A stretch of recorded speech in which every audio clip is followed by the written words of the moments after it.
Baik, bismillahirrahmanirrahim. Assalamualaikum warahmatullahi wabarakatuh.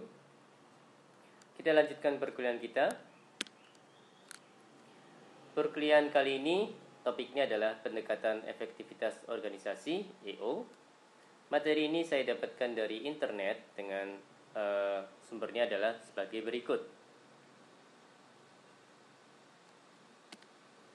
Ini adalah pokok-pokok pembahasan pada materi kali ini. Yang pertama adalah pendekatan pencapaian tujuan, pendekatan sistem, pendekatan konstituensi, unsur strategis, dan pendekatan nilai-nilai bersaing. Baik, efektivitas organisasi. Pendekatan awal terhadap efektivitas organisasi (EO) sampai tahun 1950 sangat sederhana. Efektivitas organisasi didefinisikan sebagai sejauh mana organisasi mewujudkan tujuan-tujuannya. Dalam definisi ini memiliki makna ganda yang sangat membatasi, baik penelitian mengenai subjek tersebut maupun kemampuan manajer praktek untuk menangkap arti dan menggunakan konsep tersebut. Misalnya, tujuan siapa, tujuan jangka panjang atau jangka pendek, dan juga tujuan resmi ataukah tujuan aktual. Oke, tujuan yang paling disetujui oleh para peneliti dan praktisi sebagai kondisi yang penting bagi keberhasilan organisasi yaitu kelangsungan hidup. Jika ada upaya yang dicari oleh sebuah organisasi untuk dikerjakan, maka itu adalah upaya untuk mempertahankan kelangsungan hidup. Survive ya, Mas dan Mbak. Pada tahun 1960 hingga 1970-an, terdapat berbagai kriteria berbeda yang semuanya dapat mengukur efektivitas organisasi. Ya, kriteria tersebut adalah 1. Efektivitas keseluruhan, 2. Produktivitas, yang ketiga efisiensi, yang keempat laba, hingga seterusnya sampai dengan poin ke-29, penekanan pada performa. Sumbernya adalah John P. Cabell.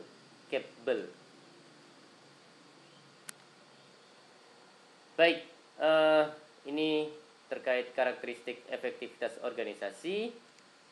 Dalam buku In Search of Excellence, karya Tom Peters dan Robert Waterman, ada 8 karakteristik efektivitas organisasi, yaitu yang pertama, mempunyai bias terhadap tindakan dan penyelesaian pekerjaan. Yang kedua, selalu dekat dengan para pelanggan. Yang ketiga, memberi para pegawai tingkat otonomi yang tinggi dan memupuk semangat kewirausahaan.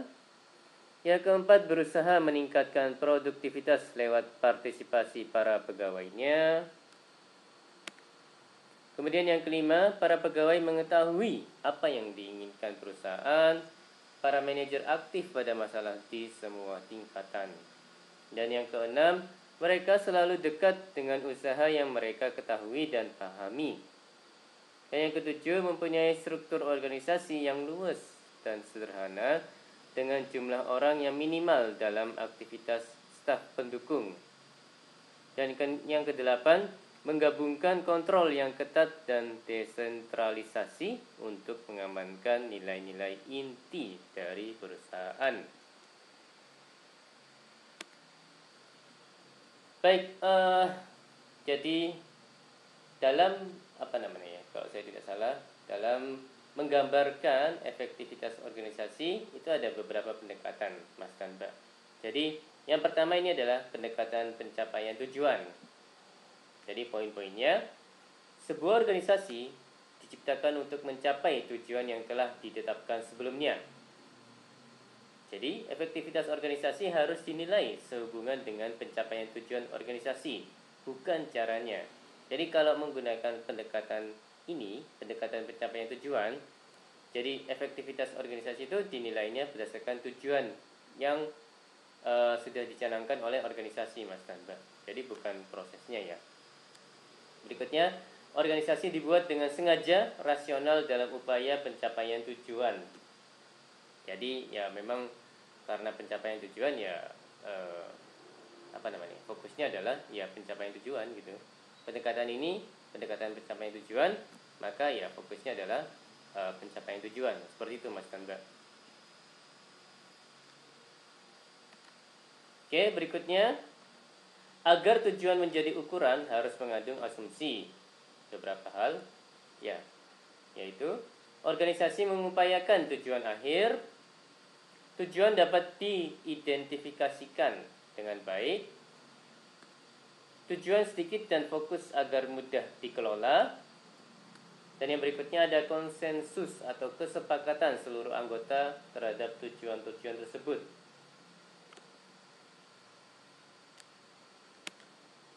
Oke, adanya kekurangan jelasan tujuan, siapakah sebenarnya tujuan dari organisasi tersebut.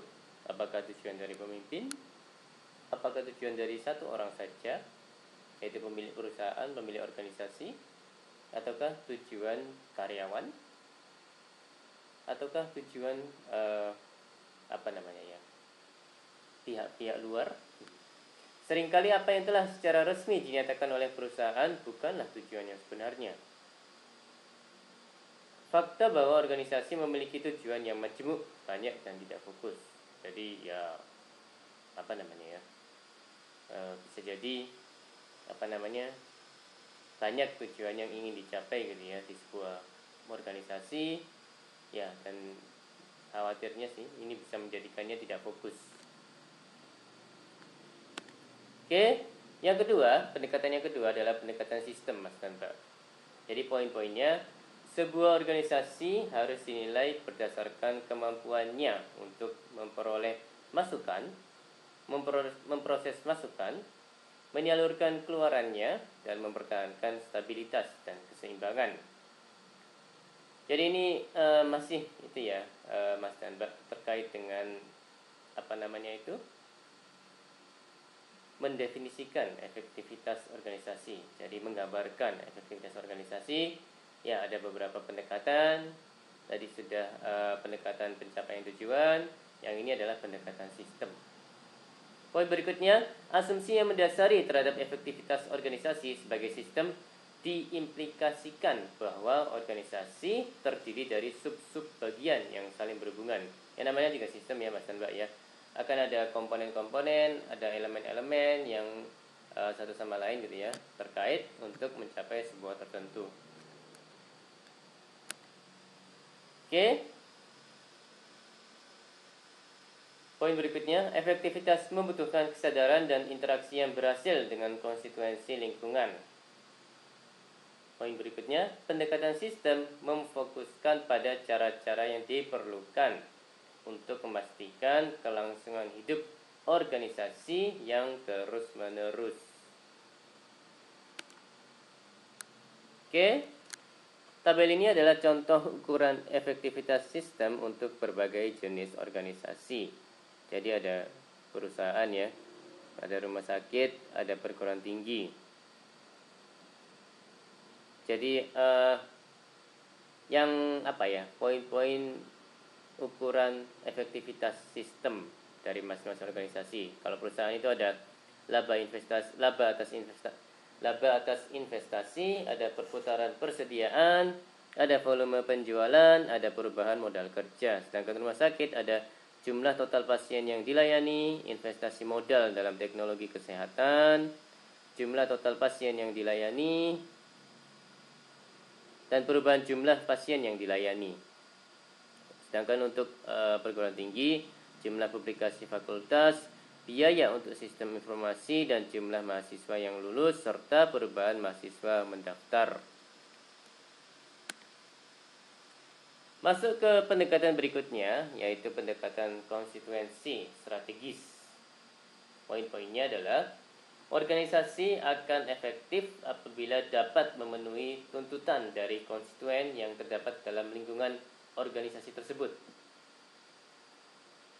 Organisasi diartikan sebagai arena politik tempat kelompok-kelompok yang berkepentingan bersaing mengendalikan sumber daya. Jadi tabel ini menunjukkan kriteria efektivitas organisasi yang khas dari konstituensi strategis. Jadi kalau yang kolom bagian kiri ini konstituensi ya. Kalau yang kolom sebelah kanan ini kriteria efektivitas organisasi yang khas. Jadi contohnya pemilik. Itu kriteria efektivitas organisasi yang khas adalah laba atas investasi pertumbuhan penghasilan. Untuk pegawai adalah kompensasi tunjangan tambahan kepuasan pada kondisi kerja. Sedangkan untuk pelanggan adalah kepuasan terhadap harga, kualitas pelayanan.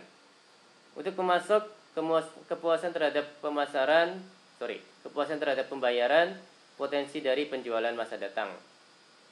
Potensi dari penjualan di masa mendatang gitu ya, Mas dan Mbak ya. Kemudian kreditur, kemampuan untuk membayar hutang. Sedangkan untuk serikat buruh, kriterianya adalah upah dan tunjangan yang bersaing, kondisi kerja yang memuaskan, kesediaan untuk melaksanakan tawar-menawar yang fair, kemudian pejabat masyarakat, keikutsertaan para anggota organisasi dalam masalah lokal, tidak ada kerusakan pada lingkungan. Sedangkan lembaga pemerintah tunduk pada hukum, menghindari denda dan teguran. Baik, masuk ke pendekatan keempat, yaitu pendekatan nilai-nilai bersaing. Poin-poinnya adalah menawarkan kerangka kerja integratif dari seluruh variabel utama yang saling berhubungan. Tidak ada tujuan tunggal yang disepakati oleh semua orang. Ada 3 kumpulan dasar mengenai nilai-nilai bersaing. Yang pertama adalah fleksibilitas vs kontrol. Yang kedua ada hubungan dengan apa penekanan harus ditempatkan pada kesejahteraan dan pengembangan manusia. Dan berikutnya adalah berhubungan dengan cara versus tujuannya. Oke, ini ya model pendekatan nilai-nilai bersaing. Jadi untuk yang horizontal ini, garis horizontal ini, ujung sebelah kiri ini adalah manusia, people ya. Kalau yang ini ujung sebelah kanannya adalah organisasi. Oh ya, organization ya. Kemudian garis vertikal ini ujung atasnya adalah fleksibilitas, flexibility ya. Kemudian yang ini ujung bawahnya adalah pengawasan, C ya, kontrol ya Mas dan Mbak ya. Oke. Kemudian ini apa namanya ini? Garis diagonal ini ya ujungnya adalah cara, M mungkin metode. Kalau yang ini tujuan di garis ujung lagi di bagian ujung dari garis diagonal ini adalah tujuan, disimbolkan dengan E.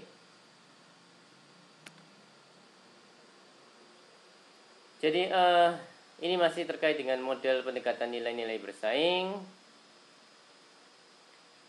Tadi ya, ini ada manusia dan organisasi di garis horizontal dan fleksibilitas dan pengawasan di garis vertikal. Kemudian ini ya garis-garis horizontalnya ada 8 ya. Ini contohnya OFM fleksibilitas. Ini PFE tenaga kerja terampil. Yang ini PFM tenaga kerja kohesif kompak, tenaga kerja kohesif atau kompak. Kemudian ini PCM ketersediaan informasi. Ini OCE produktivitas dan efisiensi. Jadi ya saya sebutnya kuadran ya Mas dan Mbak ya. Kuadran 1 ini open system model. Ini kuadran 2 human relation model. Ini kuadran 3 internal process model. Yang keempat adalah rational goal model. Oke, ya kombinasi nilai-nilai bersaing. Jadi tadi sudah kita lihat ya, ini Mas dan Mbak Kombinasi nilai-nilai tersebut dapat menjadi 8 sel atau kumpulan kriteria efektivitas organisasi meliputi kombinasi dari yang pertama satu, Organization Flexibility and Means (OFM). Yang kedua, Organization Flexibility and Ends (OFA). Yang ketiga, Organization Control and Means (OCM). Dan yang keempat, Organization Control and Ends (OCE). Kemudian People Control and Means (PCM). People Control and Ends (PCE). Kemudian People Flexibility and Means (PFM). Dan yang kedelapan, People Flexibility and Ends (PFA). Jadi catatan means itu cara ya. Oh, jadi apa namanya? Saya ralat, mohon maaf. M bukan metode tapi means. Kemudian E ya tujuan. Ini adalah ends ya. Oke, 8 sel kriteria efektivitas organisasi tadi yang OFM, OFA dan seterusnya itu apa ya, didefinisikan, dideskripsikan lebih detail gitu ya Mas Tanto ya. Jadi sel OFM itu deskripsinya adalah fleksibilitas. Definisinya adalah mampu menyesuaikan diri dengan baik terhadap perubahan pada kondisi dan tuntutan dari luar. Sedangkan OFA deskripsinya adalah perolehan sumber, mampu meningkatkan, definisinya adalah mampu meningkatkan dukungan dari luar dan memperluas jumlah tenaga kerja. Untuk yang OCM, deskripsinya adalah perencanaan dan definisinya adalah tujuan jelas dan dapat dipahami dengan benar.